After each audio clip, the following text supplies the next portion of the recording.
In this video, I will show with you how to get Texas driver license. If you want to get driver license, follow me in this video guide. First, guys, you should be established Texas residence. This one, you must live in Texas. To prove this, you'll need documents. So guys, you should be live on Texas to be fill DL form DL5 if your name is in the list.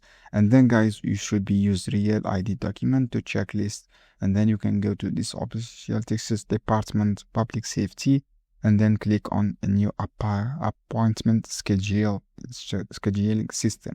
And then guys, you can go to driver also license. You will see this form guys. You have this form for application guys, for application for Texas driver license.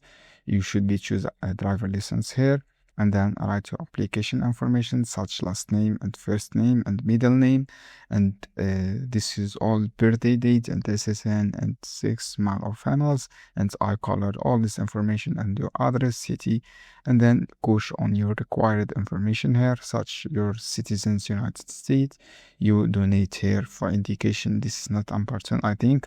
And then you should be fill all this information for required driver license.